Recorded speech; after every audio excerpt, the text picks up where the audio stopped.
You're watching Packers Total Access Live, your daily source for Green Bay Packers content, created for the fans by the fans. Hit like, subscribe, and turn on notifications so you know whenever we go live. Don't forget to follow us on Twitter at Packers_access. Go Pack Go. Enjoy the show. What's up, gang? Welcome into Packers Total Access. My name is Clayton. You can check us out on packernet.com. Find me on Twitter at Packers_access. You can email us, PackersTotalAccess@gmail.com. You can text us, 865-658-5824. Join alongside Tim in Green Bay here to talk Packers Dolphins this evening. Hope everybody's having a great evening here as we're getting ready for Turkey Day. Hopefully you're fasting like me, man. I don't know about you, Tim, but I'm starving myself this evening, so we can just I had a bunch of tomorrow. Man, I had taco leftovers. You gotta do a little warm up, I'm not gonna fast. You gotta prep the stomach for Turkey Day, man.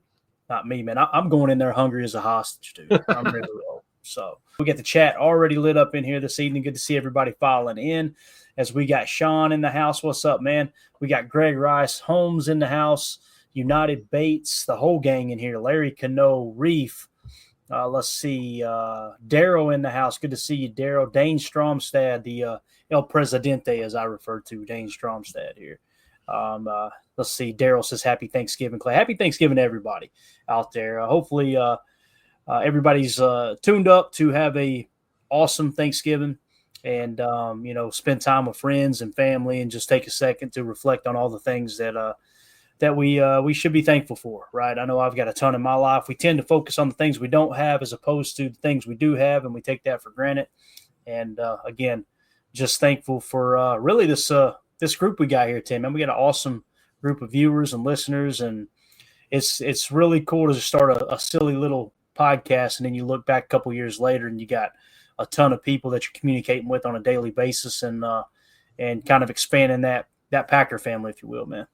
Yeah, that's something to be grateful for and thankful for sure. I'm thankful for the wealth of football knowledge that we all learn together each and every single day. And just when you think you got it figured out, you realize you know nothing and there's more to learn.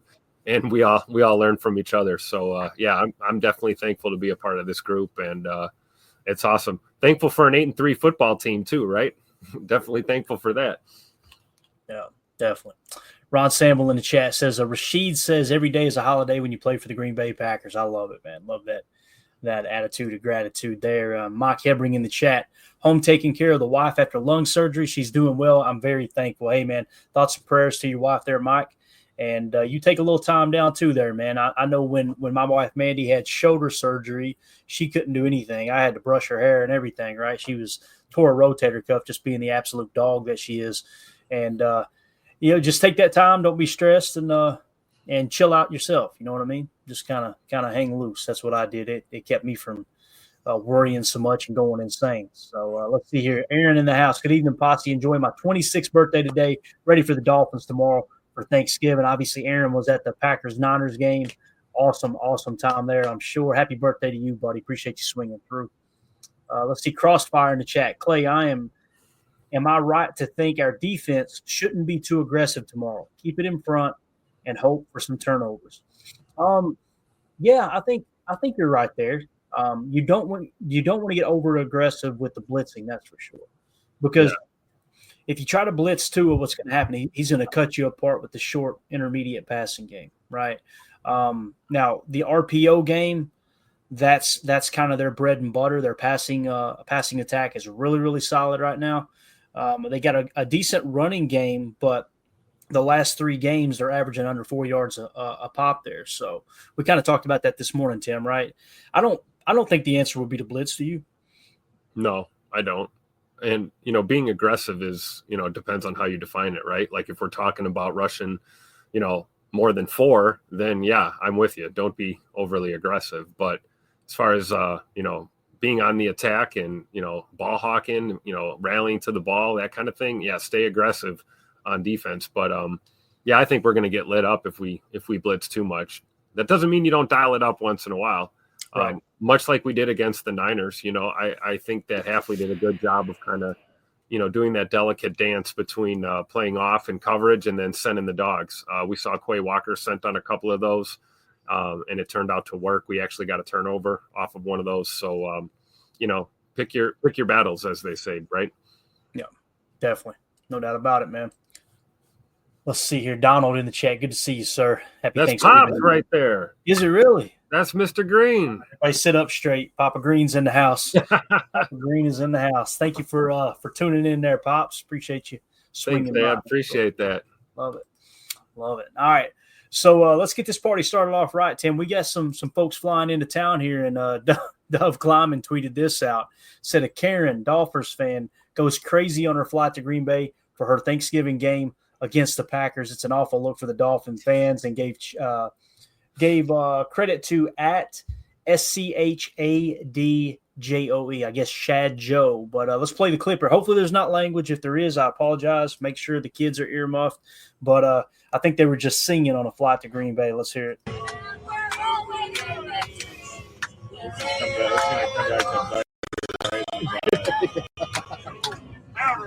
Before and after. Miami Dolphins. I'm gonna double my bet. All right, so brings me to my next point. Don't smoke crack. Well, they're coming up a little cocky, ain't they, Tim? I couldn't even tell what she was singing there. I believe she'd been in the bottle just. Yeah, she looked like she was in the sauce a little bit. I don't even think she knew what she was singing there. I'm with you on that, man. Goodness gracious! All right, so let's hit on some of the stuff. Holmes in the chat cracking up, man. I tell you, they're wild out here, man. They are wild. Let's playoffs. Let's go to the old Twitterverse here as I combed through and found a few things today. Really cool. Wes Hokowitz tweeted out an interesting superlative I found while researching the O-line history. The Packers are the only NFL team that lists 3 offensive linemen from the same draft class as starters: Zach Tom, Rasheed Walker, and Sean Ryan. So all 3 of those offensive linemen were drafted in the same draft, and they're starting offensive linemen, right? And even before Jordan Morgan got hurt, there was still a rotation there at right guard. You consider Sean Ryan a starter, at least I would. There's, again, the only team in the NFL, Tim, that has that going on. 3 offensive lineman hits in one draft. I think Gutey cooked here, man. Yeah, absolutely. I mean, Zach Tom clearly being the cream of the crop there, but really impressed with Rasheed Walker and what he was able to do in a couple of seasons, kind of taking over for Bakhtiari on that left side. And, Sean Ryan, too, a guy that a lot of people wrote off after his rookie season, and he's really come on strong here. And they're kind of that valuable core of that O-line other than Elton Jenkins. So that's pretty impressive for all the Gutey haters out there. Not bad for that 2022 class. We got 3 starters on the O-line. No doubt. Greg Rice asked what round for each. See if we can figure this out. Zach Tom was a 4th or a 5th, Tim. I think he was 5th. 4th. Was he 5th? Okay. Well, 5th I don't know. there. Don't quote me on that. I'm guessing. It's either 4th or 5th. I think I've said 5th before, and someone correct me, and it was actually 4th. But let's just call it 4th round. 4th rounder in Zach Tom. He definitely wasn't a 3rd rounder earlier. Rasheed Walker, 7th rounder. Sean Ryan, 3rd rounder. So he found all 3 of these starters outside of the first 2 rounds. Pretty impressive. Now, listen, Sean Ryan, if you're reading that name and you're rolling your eyes, you're a little bit hesitant on declaring him a good football player. I completely understand. This is the only good year he's really put together, and it's not been great. I think it's just been good, right? Again, though, yeah, here we go. 2-0 for this in the chat confirms a 5th rounder, a 7th rounder, and a 3rd rounder. So pretty cool, man. Old Gutey knows how to draft offensive linemen. There's no 2 ways about that. And I think he got caught reaching on Myers just a touch in the 2nd round because of the athleticism. But again, a guy like that's going to come off the board quick. And Josh Myers, as ironic as it sounds, I think he is playing his best football this year. I feel comfortable saying that. Just simply, I know the PFF grade isn't great, but when I say his best football, I'm not saying he's playing good football. I'm simply saying compared to last year, I think he has taken a step forward, no doubt. I agree. Definitely. Especially, with his pass blocking and run blocking. Those were always issues in the previous couple of years, and he's really stepped up this year. So, good football by his standards for sure, if you're comparing the last couple of years for sure. Yeah.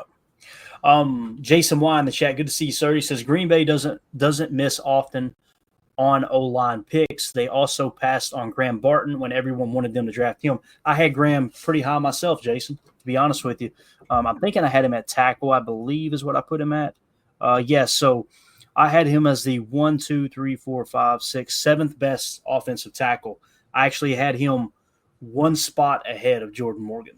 So pretty much the same grade on them. Now, again, Jordan Morgan may end up being a great player. He may end up being a bust. Graham Barton may be struggling now and end up being a Hall of Famer, right? Sometimes it takes a year or two to get your legs under you. But as it sits right now, man, the big thing, and I think that's what 2-0 for this is saying here, should have known Humphrey was legit. He's named after the best band of all time, best office character in Creed. There you go, man.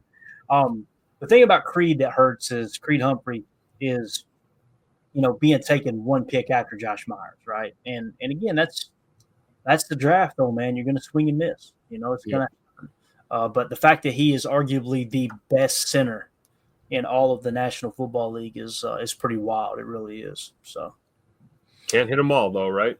No. I wish we could, but it just doesn't happen. Tim, if you would get me a screen grab ready, because I got a couple videos I want to play here, man. It's not going to be a presser, just any screen grab will be fine. This first one came from the McAfee show, and I just want to play the audio. You can go ahead and put it up if you want, buddy. I appreciate it. This came from the McAfee show, and it was Michael Lombardi. I know Packer fans like to hate on Michael Lombardi, but just a little 30-second clip, and then we got another one we want to hit on as well. I thought this was really cool. He says, well, I'll let the video speak for itself, but it's him talking about Thanksgiving football at Lambeau. Way through the night as we watch Tua navigate under 40-degree weather, which he hasn't been able to do so well, and we get to watch how great is Lambeau Field on Thanksgiving night to see the pageantry of that, the fans. I couldn't think of a better setting to end the night than in Lambeau Field watching the Dolphins play the Packers. They might have a Steelers-Browns type snow, although they're not calling for it. You never know. You literally never know whenever. Tim, you know about that, man. You never know about the snow in Green Bay, brother. Yeah, you don't like the weather, just wait 5 minutes. It'll change. It's coming, right? How cool is that, though, man? That, like Lombardi said there, just setting the stage, and just keep this screen grab pulled up for me. Setting the stage like that for, actually, you can use your presser one. Might be a good time to test it out, Tim. I didn't think about that. Live press conference here. Yeah, it's still pulling it up. Go ahead and pop it back down. Again, I don't want to get hit by the AI. We obviously giving credit to the McAfee show for this video, but the AI grabs it, and there's nobody to talk to about. Hey, man, we gave credit. Tell him to talk to Tupac LaFleur here. We'll just let him talk to him. Exactly. But it's pretty cool to hear him talk about there is no better setting on Thanksgiving than Lambeau Field, 20 whatever it's going to be, 27 degrees, 25 degrees, and having the Packers out there playing Thanksgiving Day football, man. Gotta love it. The cathedral of professional football right there, baby. Yeah, exactly. Now, here's Michael Lombardi on the McAfee show as well, talking about the 3-tech. You guys hear me talk about tier 1 positions of importance. I didn't make that up. I got that from Bill Walsh 101, Bill Belichick Building Teams, Michael Lombardi's books. Another one is, what's his name? He's pretty much the ghostwriter or contributor to the book called War Room. God, I can't believe I can't think of his name right now. He was the assistant GM to Bill Belichick in New England, and he went on to Kansas City, and he's actually married to Bill Parcells' daughter. I can tell you his social security number, but I can't think of his name right now. This is amazing. Absolutely amazing. Anyway, this is their view on building a team, right, and how important 3-tech is. Here's Michael Lombardi talking about that very thing, and specifically with the cover 3 scheme that comes from the Pete Carroll coaching tree. Michael Holley, is that who you're talking about? Michael Holley's the one who wrote the book, yes. Okay. But the guy who helped contribute to it, I can't believe I can't think of it. I got a good friend who was actually signed by him and then carried over to Kansas City as a player. Anyway, I'll think of it here in a minute. But here's a clip of Michael Lombardi talking about that 3-tech we always mention. Is that the Niners' issue, you think? That's exactly what the Niner issue is. Look, they've had so many great players in that defensive front, but they've lost them, right? To me, to run the Niners scheme, to run the Jet scheme, to run the Indianapolis scheme, to run the scheme that these teams of Eberflus, Chicago, that are zone teams that want to be able to drop 7, read the quarterback's eyes, and then break on the ball. You have to have at least 2 blue chip players in the defensive front and at least 3 red chip players. You got to remember me talking about that. Yep. You need a tier 1 edge defender, and you need a tier 1 3 tech. Right, here we go. be really good, right? You got to be really good.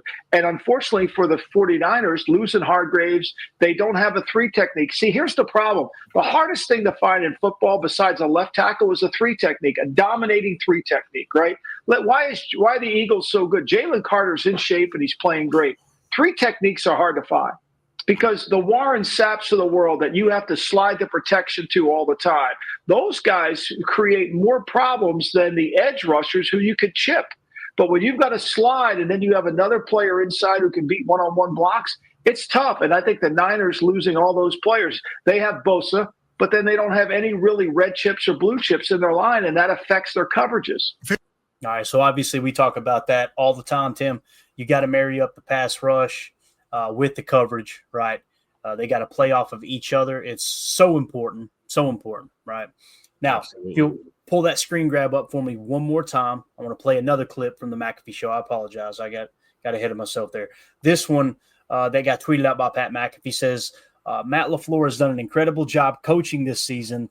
The plays that he's running are unbelievable. And that was a quote from A.Q. Shipley. So if you'll throw that up there for me. Oh, that's perfect. A way to set the tone. Here we go. This is on the McAfee show, A.Q. Shipley talking about a specific play. Now, he's breaking it down. It's about 2 minutes long. You won't be able to see the play, obviously. But just listen to A.Q. Shipley, a guy who spent, I think, a decade as a center in the league, played for the Colts, went on to the Tampa Bay Buccaneers, ended up coaching as well. Here's what he has to say about Matt LaFleur. Let's go to the number 2 performing offensive line. Somebody in this office is going to be pretty happy about this one. Ty, we got the Green Bay Packers number 2, baby. Time. That's right. Watch the language, guys. If you got kids in the room, ear muff it, okay? I don't know what these knuckleheads are going to say. Here we go. Hey, that is exactly right. Matt LaFleur, in my opinion, has done the best job coaching. He probably won't win Coach of the Year, but he's done as good a job as anybody. When you take what he did early in the season with Malik Willis, and when you take what he's able to do from week to week, he's running duo all last week. This week, he goes with this orbit motion, right? We're going to go with this little orbit motion, then bring him back, and then we run this, and we hand it off, and you got the counter action behind, and he just beats the shit out of the San Francisco 49ers. Look at that hole, boys. Jeez. How good is that? On the night. Because your head's in a blender because you have no idea what is happening. And they ran this particular motion, comeback, different people, different times. They're doing it with Christian Watson, number 9. They're doing it with Tucker Kraft. They're doing it later with, they're running 30, the backup underneath and handing it to Jacobs behind. I mean, it was unbelievable what he was able to do with this game plan.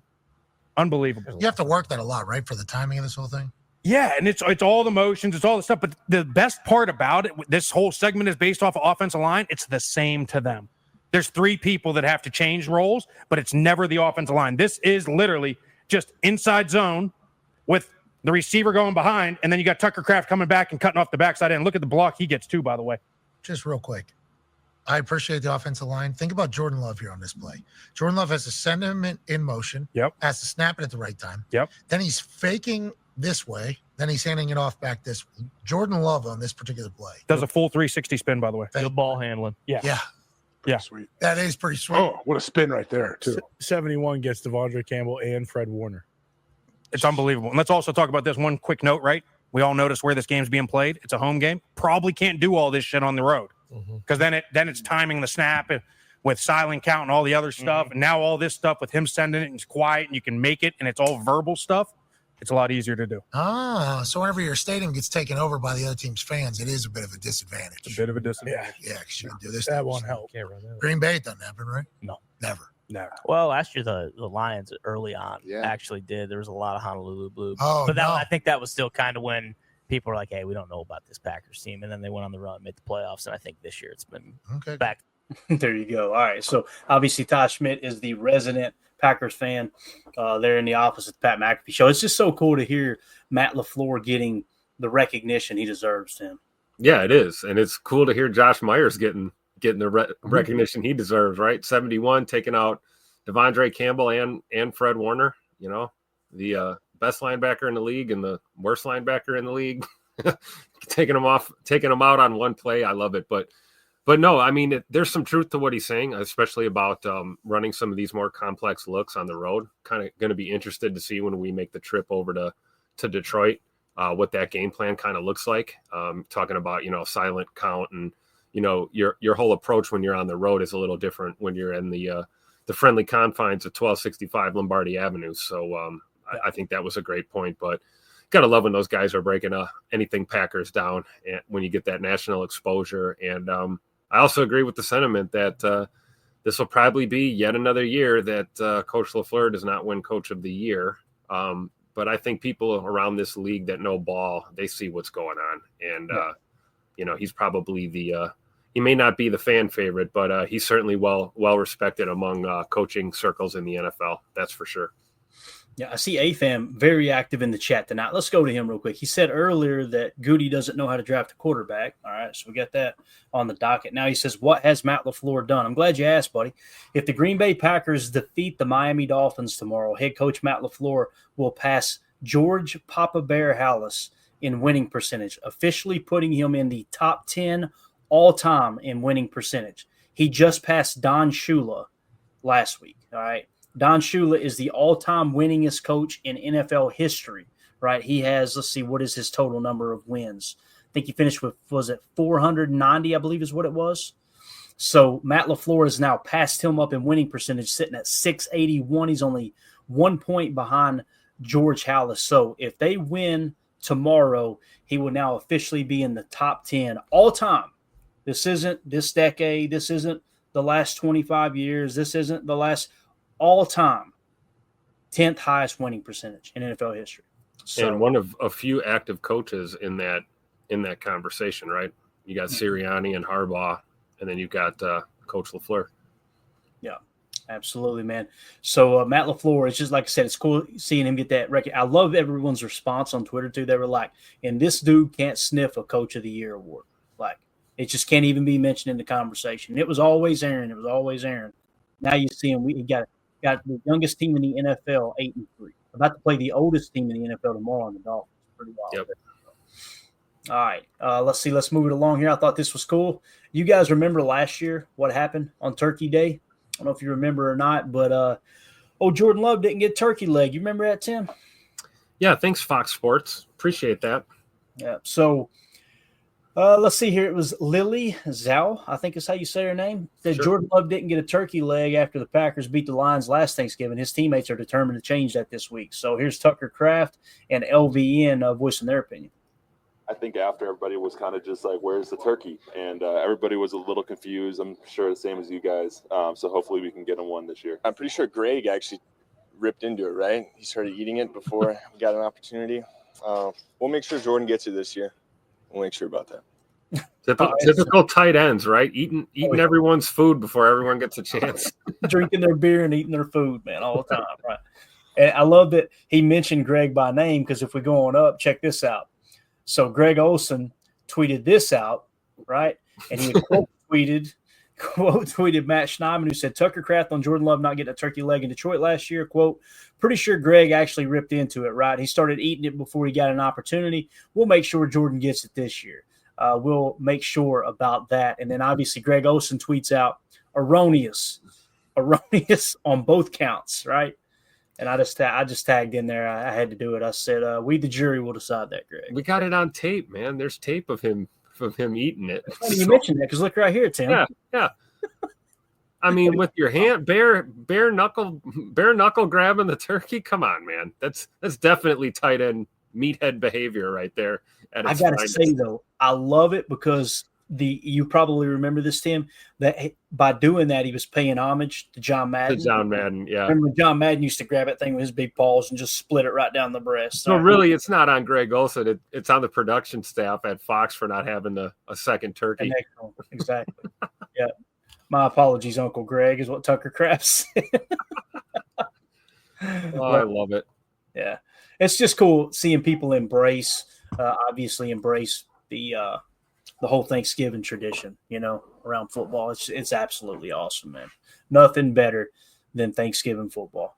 All right, let's let's shift gears here real quick. And before we get into some Patreon questions, I wanted to hit on the injury report that dropped earlier. Now, listen, I went over to NFL Pro. It seems as if NFL Pro is actually releasing the injury report earlier than the beat reporters. So moving forward, if we don't have that, what we'll start doing is checking NFL Pro. Now, we got the entire injury report we can hit on here in a minute, okay? But before we do that, let's just hit the simple version, okay? Matt Schneidman tweeted out, Packers out versus the Dolphins. Jair Alexander, Edgerrin Cooper, and Romeo Doubs are all three out in the game against Miami. Questionable is Josh Myers, Isaiah McDuffie, and John Fitzpatrick. So there is a chance that Isaiah McDuffie plays. If he doesn't, we'll have three active linebackers to the best of my knowledge. And, of course, John Fitzpatrick played a big role in that game against the San Francisco 49ers and them being able to put three tight ends on the field. So those questionables, man, they could play a big role, especially Josh Myers. Dan, we seen that it was in the pouring rain that Elton was struggling snapping the ball. But if we don't have Josh Myers out there and Elton has to play center with Jordan Morgan still hurt, right? Yeah. It's going to be a bit of a reach there at guard because you're going to have to kick Elton over to center. You know what I mean? Exactly. And that's my concern is not Elton Jenkins playing center. Obviously he's capable. But it's what, happens to the rest of the vibe on that old line, having to, shuffle pieces around like that. I'm not sure. Do you move Sean Ryan over to left guard? You have to move one guy and you end up moving three sometimes, trying to play musical chairs. So hopefully Josh is good to go. Also with consistency, just, snapping the ball to QB1, that kind of thing, the chemistry. And then, Zay McDuffie, man, there's one to keep an eye on for sure. I mean, we're already thin at linebacker. Missing him would be absolutely huge in this game. So we need Zay McDuffie on the field for sure. I don't think any of us were really surprised by the guys that are out. We kind of figured Ja was going to miss. Obviously, Rome with the concussion, and then Edgerrin Cooper still dealing with that hammy issue. So, and those are three names up there at the top that at this point of the year, whatever it takes to get these guys ready for playoff football, because those are, Ja and Edgerrin and Rome, those are guys you want during playoff time and that final push. So if it's another week or two to get these guys healthy, I say go for it. But, I don't know. I honestly don't know how it's going to look for us defensively if we're down another linebacker. So I'm really keeping my eyes on Zay McDuffie for sure. Yeah, Coach Lynn in the chat said also out Jordan Morgan, Marshawn Lloyd, and Musgrave. Obviously, hope we peak at the right time is what Coach Lynn says. Ron Sample says, Quay going to step in front of one of those RPOs tomorrow for a pick six. Put it on the ticker. I love it. I love it, Ron. I love it. I love that energy. Speak it into existence. Quay is so due. How many of those passes have hit him right on the hands? It's only a matter of time before he hauls one of those in, for sure. I completely agree, man. So it's cool. We already got the injury report. Essentially, usually you're right up before kickoff. You're trying to decide who's playing, who isn't. We pretty much got all that info in, it sounds like. So that's good news there. Now, when you look at the full injury report, it's a little blurry, but I'll get better at sharing the screen and all that good stuff moving forward. Let's focus on the Packers here. Jair Alexander out, Edgerrin Cooper out, Romeo Doubs out. Questionable, like we said, John Fitzpatrick, Isaiah McDuffie, and Josh Myers. So that means Xavier McKinney, Josh Jacobs, Kenny Clark, Elton Jenkins, and Rasheed Walker, obviously all ready to go. They're good to go there. Now, on the Dolphins side, Tim, they got a lot of injuries they're dealing with, man. Tyus Bowser, linebacker, he's out. Kendall Fuller, cornerback, is out. Anthony Walker, linebacker, is out. Questionable is Taron Armstead, their tackle, with a knee injury. And then the rest of them are pretty much good to go, so there's no point in even reading them off. But just wanted to point out there that, and even the guys at the bottom, like the notable people, Jordan Poyer, right? That was just non-injury related, just resting. Now, listen, he's had a bad year to the best of my knowledge. We'll look at the PFF here in a second. Jalen Ramsey, though, he's dealing with a knee and a knee. A typo or my man's on crutches, but he's planning on playing. It sounds like he was limited all week long, and there's nothing specified there. That means all these guys are going to be playing. So again, though, they're missing a couple of linebackers themselves, and they got a tackle that's questionable, and of course, cornerback Kendall Fuller is going to be out with the concussion. Jalen Ramsey over there, like my knee. My knees, right? So yeah, getting up there in age there, Mr. Ramsey. Mr. Tough Guy. Remember, you used to run that mouth. Catching up with you. That's right. So but you're right though. I mean, how many of these guys are really gonna miss? You know, I look at Calais Campbell. I mean, that guy, talk about a veteran. Holy cow. Yeah. You know, they're just giving him, years old. Yeah, just giving him all the rest he can get. Obviously Tyreek Hill, you know, that guy even at 31% is still deadly.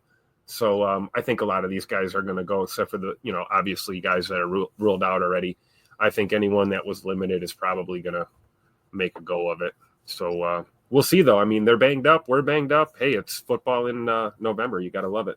Yep. Everybody's hurting, right? Yep. That's the way it goes. All right, let's go to the Patreon questions real quick. Hit these. If you guys want to join our Patreon group, scan the QR code in the upper right. That'll send you to patreon.com/Packer Fan Total Access.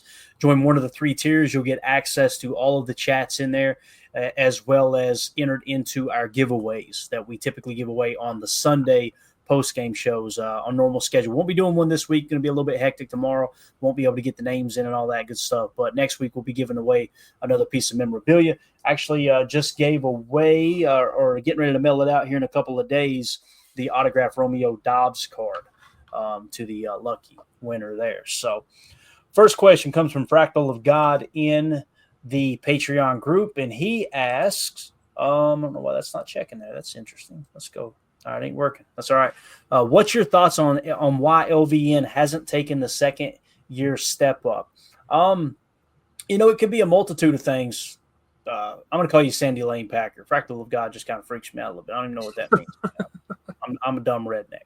But Sandy Lane Packer, you know, it could be a multitude of things. I think the biggest thing that was probably hindering him is lack of snaps, right? And with Preston Smith kind of being a starter, that's what Bill Parcells always referred to as progress stoppers. Now, ironically, you get 1 or 2 games after Preston Smith leaves him, and LVN gets benched that last game. I think it was because of the penalty is the best explanation I've gotten. Lo and behold, he comes in late in the game, gets a strip sack, and really, really impacts the game. It was a huge play there with that strip sack. So I think it's more or less that, not getting a full season under his belt of actually, you know, solid, 20, 30, 40 snaps a game. I think he'll get better with time. It was really cool seeing him just absolutely annihilate that double team and ragdoll Christian McCaffrey, though. Yeah, absolutely. And I think that's what they're kind of working towards now with the departure of Preston Smith, is getting those snaps up there, getting a snap count a little higher. It was kind of low, in my opinion, last week, but he made the most of the snaps that he did have. And I think what you're looking for with a guy like LVN is consistency. You know, we know what he brings to the table and what he's capable of. The question is, are you going to do this week in, week out? And I think if they get a little more consistent with how they're using him, and like you said, he's getting more of those, meaningful reps and a lot more snaps, the more he plays, the better he's going to get. I think if he's, in and out of that lineup, or he's in and out of sets, rotational kind of thing, it's going to be harder for him to kind of get momentum. So, I think now with us being banged up, we don't have Preston Smith. LVN is a guy that can be used multiple locations on that D line, whether that's inside, outside, left, right, playing the wide nines. I like him in the wide nines. I like him in those overload looks. So I think they're kind of figuring out the best course of action between him and Kingsley and Igbare, really, for that matter. Now that there's no Preston Smith there taking up snaps. So I think it's just a matter of time. Yeah, Greg Rice in the chat said, I think LVN came off the field after he lined up in the neutral zone. That's the only explanation I have, because, again, he was healthy. He came back in and made a huge impact play. So I'd say you're probably right there. All right, next question comes from Randy Cleavers. He says, do you think we need another linebacker? Seems like we are an injury away from trouble. My opinion, yes, we need another linebacker, right? But, again, the Minnesota Vikings going out and poaching Jamin Davis off of our practice squad, I'm sure he was going to be elevated. Here's the thing, too, though. Katano Ladapo, right? You make sure he's active. Maybe Zane Anderson, you make sure he's active, so you got an extra body there on special teams. And you'll probably kind of lean into that big nickel, even in some of the normal base sets. Now, they may not run. They may throw a wrench in the game plan and run more 11 personnel than they do a combination of 21 and 12, which if we have time, we'll hit on the personnel here in a minute. If they do that, and they lean into 11, you're not going to have an issue at all. But if they run 50, 60, 65% of their snaps out of a combination of 21 and 12, those three linebackers are going to be dog-ass tired. There's no two ways about it. And you might have to press into big nickel where you would normally play a 4-3. Another thing you could do too, Tim, you could approach it a little bit different. You could put 5 defensive linemen out there and maybe drop one guy into coverage, right? You've already been seeing that with Enigbari. You've seen it with Brenton Cox Jr. The only person you haven't seen drop into coverage is Sean Gary. For the most part, they're keeping him rushing the passer. So if you got a combination of these outside linebackers that can drop into coverage, you're accomplishing the same thing. Essentially, they're acting as a linebacker. Even when they're dropping into coverage, you're firing another linebacker from the spot or a nickel back from the spot. No harm, no foul there, if that makes sense. So I think we'll be okay, but I'm with you, Randy. You got to get an extra body in here, right? Especially long term, right? I mean, we can talk about tomorrow night's game. We can probably make it through, but what about next week against the Lions? What about closing out this season? I don't know the timetables on Edrin Cooper. I'm assuming he'll be back soon, right? This is the second week he's missed. Mm-hmm. Second game in a row that he's missed. So you got to think we get him back for the huge divisional game against Detroit. So I don't think it's full on panic time yet. I think you're right. We can make do by throwing a few more DBs out there and just kind of getting by. But long term, I think we may need to look at signing another linebacker. Yeah, got to have something for sure. Now, when we look at their coverage and what they really press into here from the Dolphins standpoint, we can find them on this list. So against the pass, they actually play pretty well. Their EPA per dropback is only sitting at a 0.02. Now, what kind of defense do they run? They run cover 3 33% of the time. They run cover 2 zone 20% of the time. They run cover 1 man 18% of the time. Then they run cover 4 zone 12% of the time. And then it would be cover 6 zone 7% of the time. Then you get into cover 0 4% of the time and cover 2 man 1% of the time. So essentially what you're looking at here is 23% of the snaps is man coverage. Yep. Very low number, right? So they are cut very much from the same cloth as we are. We run cover 3 zone 30% of the time. They run at 33.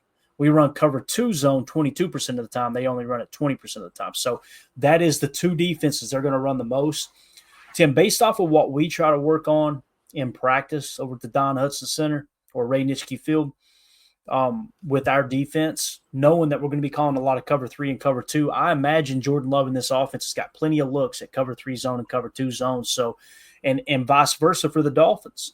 So these are two teams that are so similar. It's the same exact offensive scheme. It's essentially the same defensive scheme. Now, they might like to show a little more too high shell pre-snap than we have been doing under Hafley, but there's a lot of RPO aspects to both sides. They like to mix and match with the personnel in the backfield and give kind of their hybrid version of the pony package. This is going to be a fun game, man. And again, we'll talk about the spread here in a second, but it's going to be a close game at Lambeau and two teams that are very similar, man. Yeah, absolutely. That's why, like we talked about this morning, right? No boat race in the cards. I think this is going to be a slugfest, man. It'll be really interesting to just see both sides of the ball, really. But I'm looking forward to seeing what kind of game Matt calls on offense and McDaniel calls for the Dolphins. We'll see, man. But you're right. Even defensively, there's a lot of similarities. And of course, I'm sure all the Packer faithful will welcome Joe Barry back to Lambeau Field with open arms tomorrow. Hopefully, we'll see. I believe he's their linebackers coach down there in Miami. So it'll be fun, man. I think it's going to be a great game. Yeah, I do too, man. It's going to be a blast to see how everything unfolds. And again, that's just kind of a quick glimpse at a quick glance, I should say, at the top of defense that the Dolphins play. Now let's look at the betting line here according to PFF real quick and kind of see where it's at, where the line started, where it's currently sitting. If we go through and kind of walk through the week too, we have all that information we can hit on. So the spread is still at 3.5. So the Packers are 3.5 point favorites. The money line is negative 175 for the Packers there. That they're saying that there's a slight edge to take the Packers in the money line. But the reality is the juice is definitely on the Dolphins when it comes to the money line. Now, when we look at how the lines move throughout the week, it opened at 3. It dropped down to 3.5-point favorites. Then it went back to 3, and then slowly worked itself back to 3.5, went back to 3, back down to 3.5, back to 3, and now it's back to 3.5. So it's probably going to close out there at 3.5, I'm sure. And the Packers are 3.5-point favorites. Now, listen, at home, you typically get 3 points. So what would that suggest, Tim? It'll be about a 0.5-point favor to the Packers if it was at a neutral side, right? So it's going to be a hell of a ball game, man. I believe that. I really do. Yeah, and like you always said, these Vegas guys, they know what the heck they're talking about. They're usually not too far off. So I would anticipate a close game for sure. Yeah. And when you look at the spread and the money and everything on the line here, so PFF, first of all, let's focus on PFF's number. PFF actually had it open at 3.8, okay? And then it went down to 4.3. At one point, they had the Packers as 4.3 point favorites. And then it bounced back and forth between 3.8 and 4.3. So they have it a little bit more in the Packers' favor, but not much at all. Now, when you look at the spread, the projection and everything, the plus 4.3 we talked about with PFF. Now, when we go to the market at plus 3.5, it looks like the money is on the Packers to cover that 3.5 spread. 56% of the money and 55% of the tickets are on the Packers. All right. When you go to the money line, the juice is 147 there for the Lions, and the PFF actually has the juice at 175, so they feel like that's a little undervalued there as far as the money line market goes. When you look at the money on the money line, meaning the Packers to win outright, 89% of the cash is on Green Bay to win. 82% of the bets are on the Packers to win. So the public is heavy favorites on the Packers at home here on Thanksgiving. Over-under is set currently at 47.5 points. PFF projection got it right there in the same ballpark at a 47.4. Looks like 77% of the money is on the over and 77% of the bets are on the over. That is kind of your gambling degenerate version of the preview here, if you will. Now, when we go to team metrics, this is how PFF sees this matchup. They have the Packers as the 8th overall team as far as the power rankings go. The Dolphins are 17th. Power ranking on defense, they have the Packers at 22nd, the Dolphins at 17th. So slight edge there to the Dolphins. Power ranking on offense, they have the Packers at 14th, the Dolphins at 13th, right? But the strength of schedule played, the Dolphins have played the easiest schedule according to PFF, and the Packers have played the 12th hardest, all right? So that's kind of your difference there. Average offensive snaps, look at this number, Tim. Green Bay, 66.9 snaps on average per game.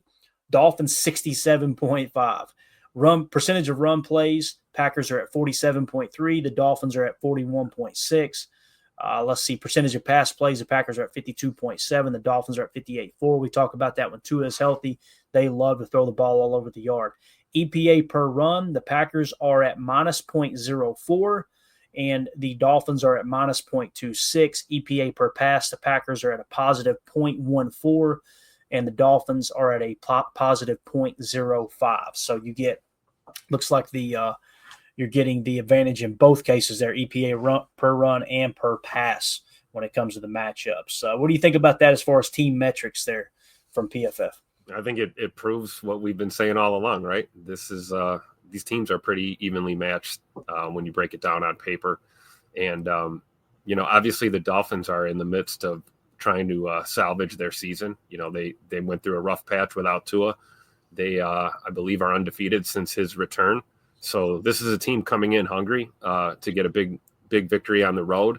And then, you've got our Packers who are kind of hitting their stride here and trying to close out a strong season and push into the playoffs, much like we did last year. So you've got two evenly matched teams, two well-coached teams, two banged-up teams slugging it out in prime time. What more can you ask for? Yeah, it don't get any better than this, man. There's no doubt about it. Quarterback comparison, Jordan Love's PFF grade 72.4, Tua Tagovailoa 71.9. Passer rating when clean, Jordan Love's is 101.8. Tua's is 100.2. So Jordan getting a slight edge in PFF grade and passer rating when clean. Here's the big difference. Passer rating under pressure, Tua's at 124.2. Does that answer your question about blitz and Tim? That's right. That's right. And with the Packers, Jordan Love's is 68.8. So they'll see that number and probably think, hey, let's try to heat Jordan up a little bit. Big time. I'm wondering if they account for that in the game plan, right? You got to think Coach LaFleur is thinking they're going to probably try and tee off on the blitz. So I would look for, Jordan to get the ball out quick, I think, by design. Yeah, get it out quick and also lean on that run, man, like we did last week. Everything that AQ was just talking about there on the McAfee show, for sure. So true. Nothing softens up a pass rush like a good running game. No, absolutely. Big time throw percentage. Jordan has the edge there at 3.44%. Tua's at 3.02%. Turnover worthy plays. Jordan's at 4%. Tua is at 3%. Power rating. Jordan's at 4.0. Tua's at 3.0. And the power rating rank, they have Jordan Love as the 10th best quarterback. They have Tua as the 17th best quarterback. So you have the slight edge there to the quarterback in comparison in that regard. And the big thing we want to point out here, the last 3 games that they've won, the LA Rams losing record, I'm pretty sure. Let me check that real quick. I don't want to tell you guys wrong. They may be over 500 now. They're not going to be on this, or they'd be on that. Let's see here. LA Rams, they're at 5-6. So that's a below 500 team, right? Yep. So below 500. The Raiders are the worst team in the league. The Patriots are the second worst team in the league. So, again, you can only play the teams on your schedule, but the reality is the last 3 games, they have had 3 cupcakes. Now, they won those games, and they won them pretty handedly, right? 23-15, 34-19, 34-15. But at the same time, you might get a little too big for your britches. You're on this hot streak. You heard Tua talking a little trash, saying they're going to put that whole cold weather narrative to bed. But calm down there. You played 3 crappy teams. We'll see what you can do tomorrow, right? When you look at the Packers' last 3, they lost to the Lions, arguably the best team in the league. They beat the Chicago Bears, bad team, and they beat the 49ers, who we pointed out earlier, EPA allowed, EPA per play on offense. They're in that upper right quadrant, right? So they're playing good football. They just keep losing these close games. And obviously they were banged up there as well. So that's just kind of the last 3-game saturation. Think of what the Packers did those last 3 games against the Lions, what they put on tape, losing by 10 points. The Bears inking that one out by 1 point and absolutely boat racing the San Francisco 49ers.